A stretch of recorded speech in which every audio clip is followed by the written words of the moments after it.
తులసి spiritual ప్రేక్షకులకు స్వాగతం. ఈ వారం రాశిఫలాలు పరిశీలిద్దాం. ఓం వసుదేవసుతం దేవం కంసచాణూరమర్ధనం దేవకీ పరమానందం కృష్ణం వందే జగద్గురుం.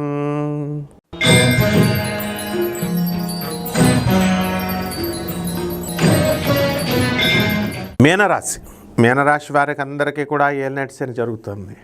ఏలినాటి శనిలో అపనిందల పాలవుతారు, అవమానాలు ఎదుర్కొంటారు.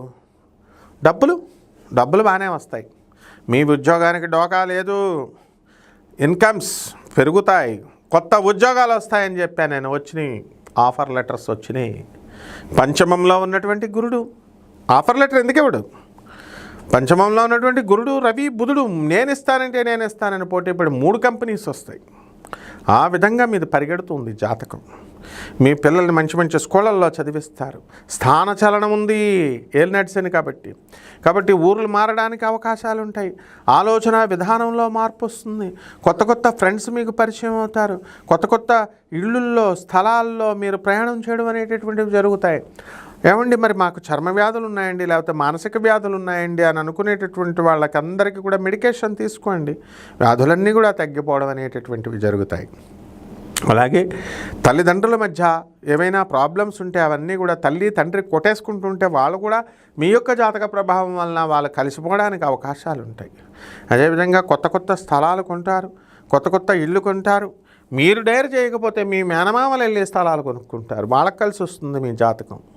ఆ విధంగా ఈ యొక్క షష్ఠస్థితిగతుడైనటువంటి శుక్రకేతు గ్రహాల ప్రభావాల వలన మీ అత్తగారులు కొంచెం మీ యొక్క ప్రవర్తనకు నొచ్చుకుంటారు. భృగశుడ్ దోషం వస్తుంది. అందువలన మీ అత్తగారులు కొంచెం మీరు జాగ్రత్తగా చూసుకోవాల్సినటువంటి అవసరం ఉంది. ఈ యొక్క ఫారిన్ ఎక్స్పోర్ట్స్, ఇంపోర్ట్స్ బిజినెస్లన్నీ కూడా బ్రహ్మాండంగా చకచకా మీరు చేసేయడం జరుగుతుంది. చైనాలు వెళ్ళి వచ్చేస్తున్నారు, జపాన్లు వెళ్ళి వచ్చేస్తున్నారు వ్యాపారాలు, లేడీస్ అయినా కూడా. మరి అది జాతక ప్రభావం. ఆ విధంగా మీరందరూ కూడా ఈ యొక్క రాశివారు పొరుగురులో వెళ్ళడమే కాదు, కొత్త ఉద్యోగాల్లో ఏమాత్రం మొహమాటం లేకుండా వెళ్ళి జాయిన్ అవ్వండి. అలాగే చక్కటి స్నేహితులు మీకు కొత్త వాళ్ళు పరిచయం అవ్వడానికి అవకాశాలు ఉన్నాయి. పరిహారాల దగ్గరికి వచ్చేసరికి ఏలినాటి శని జరుగుతోంది. అందులో శుక్రుడు ఉన్నాడు కాబట్టి శుక్రుడు షష్ఠస్థితిగతుడై ఉన్నాడు కాబట్టి శుక్ర జపం చేసుకోండి, శుక్ర స్తోత్రాలు చదవండి. శని జపం చేయండి, శని స్తోత్రాలు చదవండి.